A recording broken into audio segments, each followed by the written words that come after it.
Usually, when we talk about a counterfeit, there is a physical object you can inspect.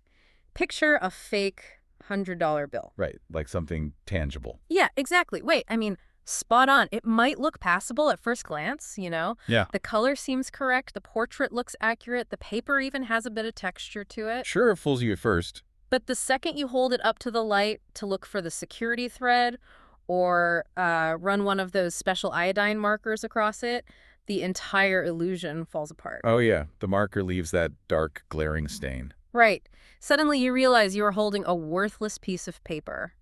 The forgery is exposed by an external standard. The physical outward appearance is completely convincing to the naked eye until it faces a legitimate objective test. But then you step into the world of human spirituality and personal belief, and the counterfeit becomes infinitely harder to spot. Oh, for sure. We're looking at a landscape where the fake version doesn't just fool the people around you in the pews. The truly terrifying part is that the counterfeit can fool the person holding it. That is the zenith of self-deception. Hmm. When the spiritual forgery is so well crafted, so comfortable, that you bet your entire life on it without ever realizing it is completely hollow inside. Welcome to Reformed Thinking. For today's deep dive, we are taking a magnifying glass to excerpts from R. Kent Hughes' commentary on the Book of James, specifically zeroing in on chapter 1, verses 26 and 27. Which is a heavy text. It really is. We are looking at the concept of acceptable religion. The goal is to bypass the surface-level religious performance and get to the core of what genuine faith looks like when real pressure is applied. James issues a stark, uncompromising warning here. Yeah, he doesn't pull any punches. He really doesn't. The initial warning is that hearing the word without doing it is a delusion. But he goes further, and this is where the text gets incredibly uncomfortable. Uncomfortable how, like, specifically? Well, engaging in outward religious acts, checking all the correct visible boxes of piety, without any actual inner reality, is equally deceptive. Doing the right outward things can trap believers in a false sense of security that is almost impossible to break out of. Okay, let's unpack this. The text introduces a fascinating historical concept to explain this specific brand of delusion. Right, it goes back to the Old Testament. Yeah, it brings up the idea of passwords, drawing from a brutal story in Judges chapter 12, the historical account of the Gileadites and the Ephraimites. It is a dark but highly illustrative piece of ancient warfare. During a bitter conflict, the Gileadites seized the crucial shallow crossings of the Jordan River. So they basically controlled the choke point. Exactly. They needed a foolproof way to identify Ephraimite soldiers who were trying to sneak past their checkpoints to get back home. Because the Ephraimites, naturally, were pretending to be Gileadites to escape capture and death. Right. So the Gileadites set up a brilliant, albeit lethal, linguistic test. They asked anyone trying to cross the river to say a specific, seemingly random word. The word was shibboleth. Yes, shibboleth, which meant a stream or an ear of grain. And the tactical genius of this test relied on a regional dialect difference, right? It did. The Ephraimites had a linguistic quirk that made it physically impossible for them to pronounce the shif sound. Oh, wow. Yeah. So when commanded to say shibboleth, they would inevitably say sibboleth. That tiny slip of the tongue, a single missed consonant, revealed their true identity. That is wild. If you said sibboleth, you were immediately identified as the enemy and executed on the spot. So the author uses this ancient, deadly war tactic to shed light on something very modern. The argument is that we have our own modern shibboleth. So they are far less deadly to acquire, thankfully. Yeah, much less deadly and much easier to fake. But I have a question about this. Are we saying that reading the Bible, attending Sunday services, and participating in church life are inherently bad things? Not at all. Because to me, it feels a bit like wearing a team's jersey. How do you mean? Well, if I put on a professional baseball jersey, it makes me look like a player to anyone walking by on the street. I fit the visual profile. But putting on the shirt doesn't mean I actually know how to hit a fastball. That analogy highlights the core issue perfectly. The outward actions, the jersey in your example, are fine in and of themselves. Reading scripture, attending worship, participating in the sacraments, those are good commanded things. Right. The trap snaps shut when the actions themselves become the entirety of the religion.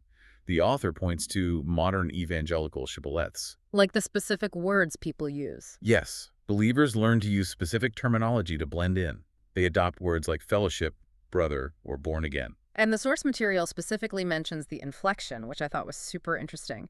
It is not just the vocabulary, it is the tone of voice. You learn the vocabulary, you adopt the right cadence, the solemn nod, the correct phrasing for a prayer request. Yeah, you hit the right notes. If you use these passwords correctly, you pass the cultural test. You are accepted as part of the in-group.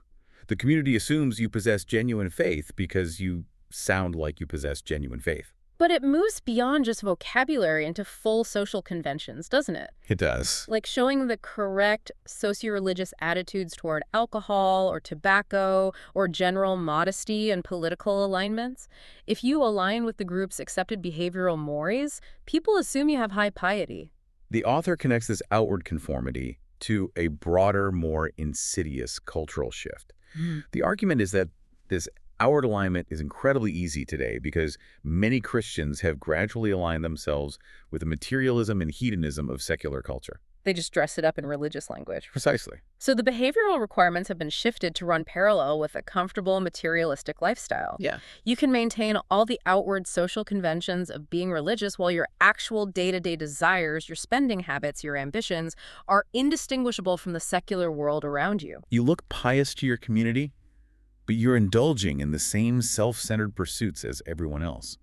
This creates a comfortable, deadly religious delusion. Because you think you are fine. You think you are safely inside the fold because everyone around you validates your outward behavior? The forgery is complete, and the person holding it is the most deceived of all. It is a terrifying thought. You can carry the right book, sing the right songs, tithe your income, and be completely hollow. Yeah. But James cuts right through the fog. He doesn't leave his readers guessing about what actually validates genuine faith. He gives us a standard. He breaks down acceptable religion into 3 specific dimensions. The first dimension focuses on something incredibly small, yet entirely chaotic, the human tongue. James starts with a visceral physical metaphor. He compares the tongue to a horse. And not just a horse in a pasture. The text describes it as a rearing 1,500-pound restless horse. Anyone who has spent time around draft horses or large equines knows the sheer kinetic energy involved. We are talking about massive muscles, instinctual reactions, and overwhelming physical force. Sitting on top of 1,500 pounds of restless bone and muscle requires absolute control. Oh, absolutely. If the reins are not kept taut, if the bit in the mouth is ignored, you are going for a wild, destructive ride. The text argues that there are people who consider themselves highly religious, very proper in their public worship, but they possess these galloping, unbridled tongues. Because of that galloping tongue, James concludes their religion is completely worthless. It just zeroes it out. It is an exercise in futility. No matter how pristine their Sunday morning routine appears, an out-of-control tongue guarantees a bogus religious devotion. The external worship is entirely negated by the internal chaos leaking out of the mouth. The source material shares a fantastic little anecdote to illustrate this mechanism, the existential moment of truth. I love this story. Yeah, so there is a preacher, and he has a hammer in his hand. He is doing some manual labor on a church workday, and he realizes that one of the parishioners is following him around step for step, hovering right over his shoulder. Watching every single swing of the hammer. The preacher finally stops, annoyed, and asks, "Why are you following me?" The man answers, without missing a beat, "I'm just listening to hear what you say when you hit your thumb." That parishioner understood human nature and theology perfectly. He knew that preaching from a pulpit behind a wooden desk is one thing, but smashing your thumb with a metal hammer bypasses all the carefully constructed filters. Sudden pain changes things. Right. Sudden physical pain, the domestic stresses of the home, the unexpected financial blow, the frustrating commute, that is when the mouth trumpets what is truly residing in the heart. The author brings in a solid theological foundation for this from Matthew chapter 12, verses 33 and 34. This is a moment where Jesus is in a heated exchange with the Pharisees. The ultimate professionals of outward religion. Oh, they had it down to a science. They had the robes, the prayers, the tithes, down to the mint and cumin. Jesus calls them a brood of vipers and asks a rhetorical question. He says, how can you speak good when you are evil? Jesus says, for out of the abundance of the heart, the mouth speaks.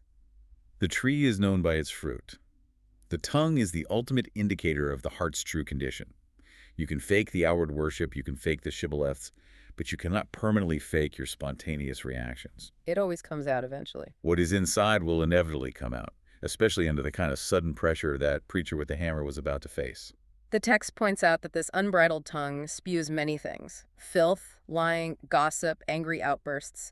But it highlights one specific sin above all others as the true danger for the outwardly religious person, and that is slander.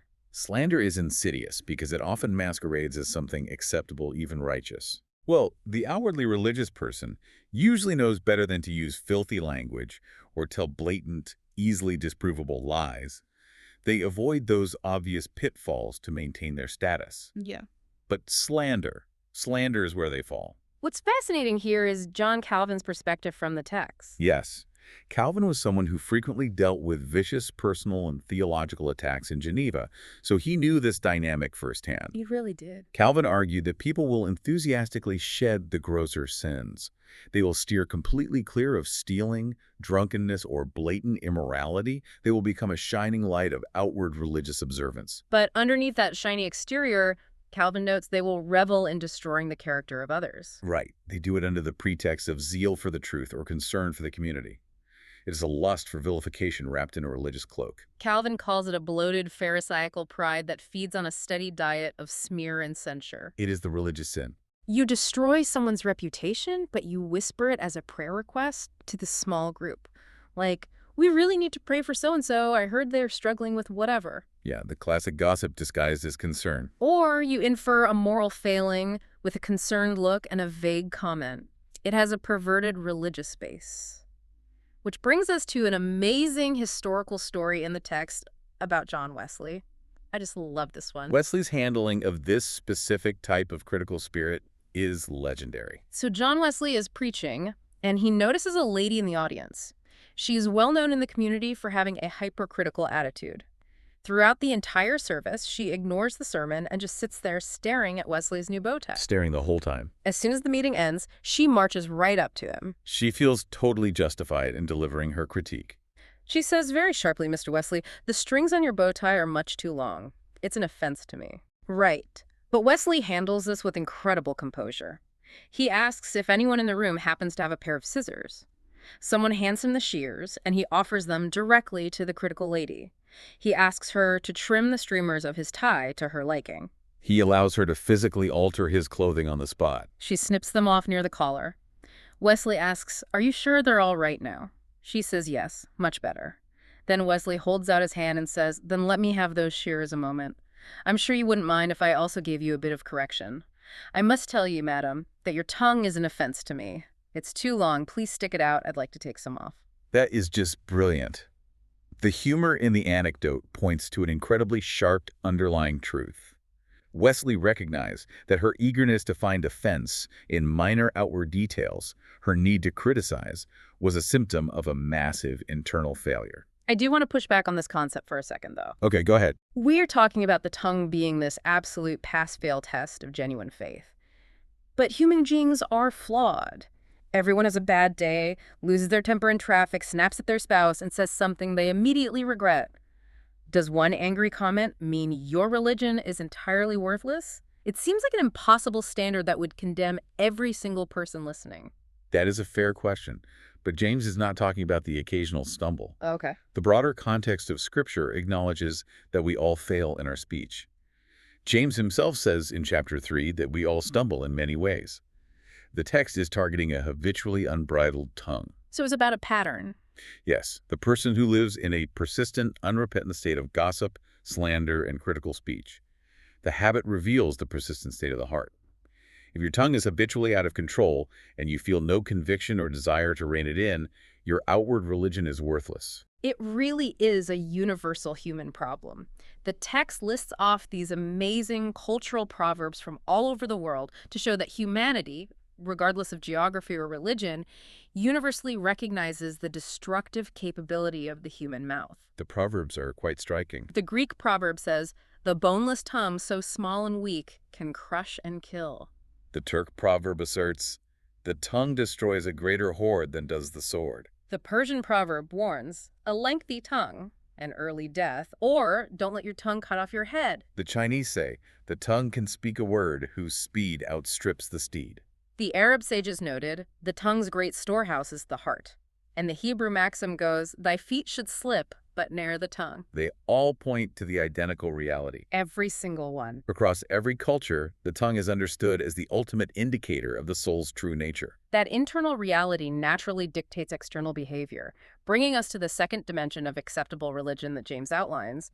If the first dimension deals with the restraint of our words, the second deals with the activation of our hands. Specifically, hands-on care for the afflicted. James chapter 1, verse 27 says, "Religion that is pure and undefiled before God the Father is this, to visit orphans and widows in their affliction." To grasp the weight of this command, we need to understand the historical and economic context the author provides. Right, because it was a different world back then. In ancient Jewish society, orphans and widows were not just sad categories of people you might feel sympathy for. They were the absolute most vulnerable demographic in existence. Without a husband or a father in a heavily patriarchal ancient culture, you were entirely cut off from the economic safety nets. No safety nets at all. None. Women and children could not easily own property or earn a living wage.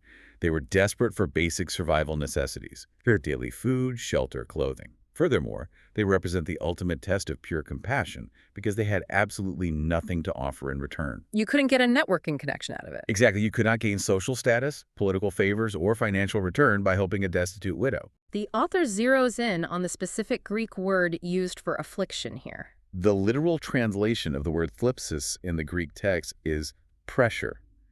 Think about the physical sensation of that. Like being squeezed. Yes. It is not just a vague sense of sadness or a temporary setback. It is the crushing, suffocating weight of circumstances. This pressure squeezes people. It happens through severe illness, fractured relationships, sudden unemployment, or extreme family tension. It makes me evaluate how we handle charity in our modern era. I look at something like a robotic vacuum cleaner. Roomba. Yeah, like a Roomba. You buy it, you program it, it runs around your house picking up dust, and it returns to its charging base. It gets the floor clean, which is great, but you never actually have to touch the dirt yourself. You outsource the cleaning process. That is a great analogy. With modern social programs, government welfare, and automated online church giving, is writing a check enough? Are we setting up a system of robotic charity where we never actually interact with the pressure these people are facing? Outsourcing compassion fundamentally misses the point of James's command. The author states that our care must not be limited to supporting social programs from a safe, sterile distance. Right. Acceptable religion demands personal, hands-on involvement. We are called to step into the pressure with them, to feel the weight of their thlipsis, to get our hands dirty in the messy reality of their suffering. What happens if we refuse? What if we just stick to the singing, the Sunday services, and the safe, automated giving? The commentary references a chilling passage from the prophet Isaiah, chapter 1, to answer that exact question. Oh, the Isaiah passage is intense. God is speaking to a nation of people who are rigorously keeping up all the outward religious festivals. They are making the animal sacrifices, bringing the grain offerings, saying the long public prayers. And God tells them he has had enough. He says their incense is an abomination to him. He actually says, "When you spread out your hands, I will hide my eyes from you. Even though you make many prayers, I will not listen." Why? Because their hands are full of blood. They ignore justice. They completely ignore the fatherless and the widow. The theological point is inescapable. God utterly rejects worship, no matter how beautiful, reverent, or doctrinally precise it appears, if the worshipers are actively ignoring the crushed and vulnerable people right outside their doors. It just invalidates it. The worship becomes ashes on the altar. The failure to care for the afflicted invalidates the religious performance. The source material gives a couple of striking historical examples of what it looks like when genuine faith activates in a society.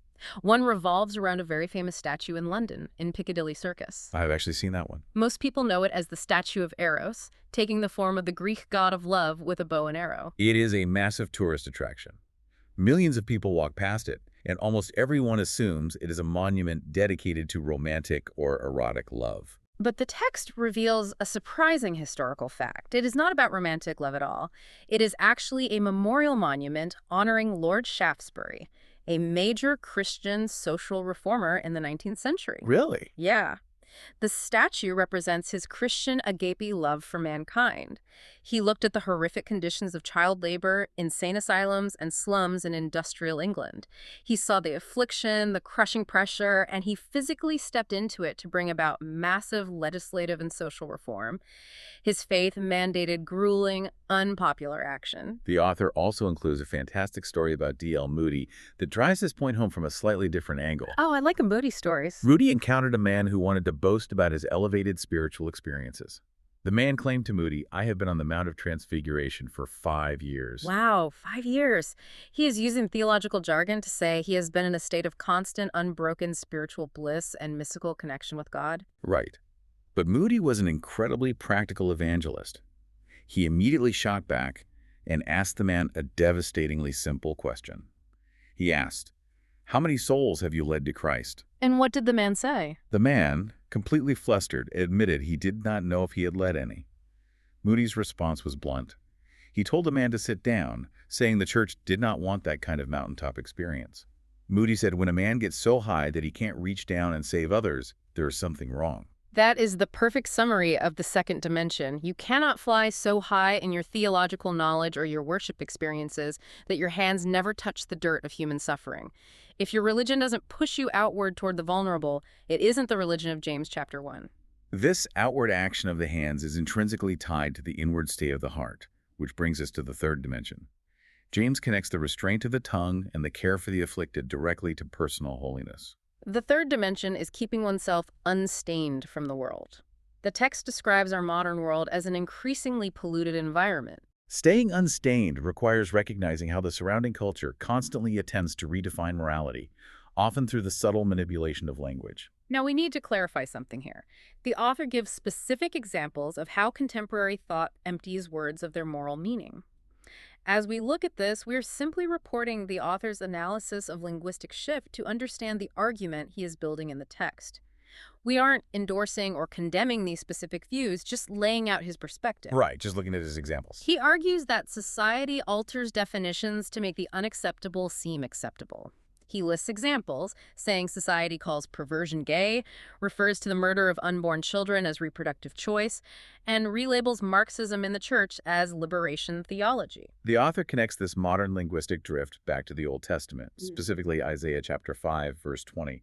Isaiah lamented a society that called evil good and good evil, that substituted darkness for light and light for darkness. So he sees a parallel there. The author sees these modern vocabulary shifts as a continuation of that ancient pattern. The world attempts to stain the believer by changing the definitions of what is pure and what is polluted, making it easier to slowly compromise.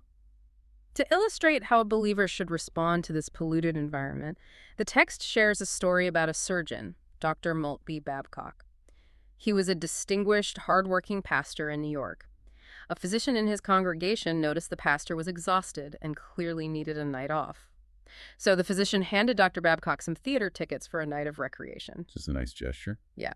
But Dr. Babcock looked at the tickets, recognized the specific play being performed, and realized it contained content he could not conscientiously consume. He politely refused the gift. The physician was completely confused and asked why, pointing out that the pastor obviously needed the rest and recreation. Dr. Babcock's response forms the core of this third dimension. He said to the physician, "You are a surgeon. When you operate, you scrub your hands meticulously until you are antiseptically clean. You wouldn't dare operate with dirty hands." And he applied that to himself. He then applied that stringent medical standard to his own spiritual life. He stated that as a servant dealing with the eternal state of human souls, he would not dare do his work with a dirty life. I have to play devil's advocate here because this is where modern readers often check out. To our ears today, turning down theater tickets just because the play might have some questionable content sounds wildly puritanical. It does sound extreme to many. It sounds like living in a sterile, isolated bubble, completely cut off from the culture we are supposed to be engaging with. How do you reconcile being the salt of the earth if you refuse to even touch the earth? The tension you are highlighting is real, and the author acknowledges that this level of separation seems overly fastidious to a modern perspective. However, the defense of Babcock's reasoning lies in understanding the stakes of the work. Okay, go on. The surgeon analogy holds up because we all demand absolute purity in a physical operating room. A single microscopic contaminant, invisible to the naked eye, can cause an infection that kills the patient. Babcock viewed the spiritual realm with the same level of lethal seriousness. So he saw the entertainment as a literal contaminant. Yes, allowing his mind to be stained by the casual entertainment of the world was, to him, the moral equivalent of a surgeon dipping his hands in mud before picking up the scalpel to operate on a heart. He wasn't advocating for physical isolation, he was advocating for spiritual insulation. The commentary takes this principle of insulation and applies it with intense, radical action for the reader today. It suggests that keeping unstained might require drastic lifestyle changes. The author states that believers might need to completely alter their reading habits, curate their social media ruthlessly, or literally throw their television in the trash if it becomes a constant source of pollution. It is a demand for a ruthless, honest evaluation of the media, the entertainment, and the culture we willingly consume. Are these inputs helping us care for the afflicted and bridle our tongues, or are they subtly staining our minds? When you stack all of this upbridling, the wild kinetic energy of the tongue, physically stepping into the crushing pressure of the vulnerable, and maintaining a pure life in a constantly polluted world, it sounds incredibly heavy. It really does. It sounds like an impossible standard of rule-keeping. It feels like the Pharisees' heavy burden all over again. That feeling of impossibility brings us to a vital theological clarification provided in the commentary notes by Douglas J. Moo.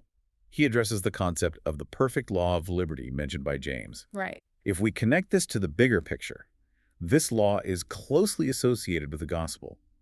This law is not a return to the crushing weight of Old Testament legalism, where you are trying to earn your standing through flawless performance. But I am struggling to understand how a law that demands such intense, all-encompassing obedience can be called liberty.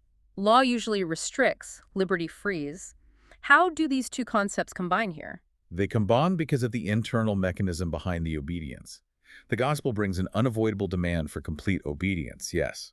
It searches the deepest parts of the heart, demanding purity in word, action, and thought. But it is liberating because it fulfills the radical prophecy found in Jeremiah chapter 31. Remind us what that prophecy is. Under the Old Covenant, the law was written on stone tablets, an external pressure trying to force an internal change. But under the New Covenant, the law is written on the heart. The desire to obey is planted inside the person. God provides the enabling grace right alongside his radical demands. He does not just give the terrifying command to be pure in a polluted world. Through the internal working of his Spirit, he provides the actual desire and ability to pursue that purity. That makes sense. It echoes Jesus' promise that his yoke is easy and his burden is light. The demand is total, but the grace supplied to meet that demand is sufficient. It is liberty because you are finally free to become what you were created to be, rather than being enslaved by the shibboleths of a counterfeit religion. We have covered massive theological and practical ground today. We started by looking at the delusion of outward religion, the subtle danger of knowing the passwords, wearing the jersey, and looking the part while the heart remains entirely unchanged and captivated by the world. And James cuts through that comfortable delusion by establishing three piercing dimensions of acceptable religion. First, the bridled tongue. A faith that cannot control its words, especially regarding the destructive habit of slander, is worthless. Second, hands-on care for the pressured. A faith that ignores the crushing reality of the vulnerable is rejected by God. And third, a life unsoiled by the world. A faith that happily swims in the moral pollution of its surrounding culture is entirely compromised. True religion requires a total, unbroken alignment. It involves the restraint of the mouth, the compassion of the hands, and the purity of the heart. You cannot compartmentalize it. You cannot put on a performance just for Sunday morning and live like the rest of the world on Monday. It has to saturate every square inch of your existence. It forces an honest, ongoing assessment of whether our outward religious actions actually match an inward, spirit-wrought reality, or if we're just participating in a comfortable, self-deceiving social club. We want to leave you with a final thought to mull over as you go about your day. Build on everything we have discussed and imagine this highly uncomfortable scenario. This is a tough one. Imagine if someone were to secretly record you for an entire month, but they only captured footage from two very specific types of situations. First, your moments of absolute highest stress, when the hammer hits the thumb, when the bank account is overdrawn, when the kids are screaming and the traffic is completely gridlocked. Okay. And second, your moments entirely alone when no one is watching your screen, the doors are locked, and you are choosing your own entertainment. If that secret footage was the absolute only evidence submitted to a jury, what specific religion would that video prove you actually practice? That is a question that strips away all the outward shibboleths and cuts right to the marrow. It really does. Thank you for joining us on Reformed Thinking. Keep examining the evidence of your own life, and we will see you next time.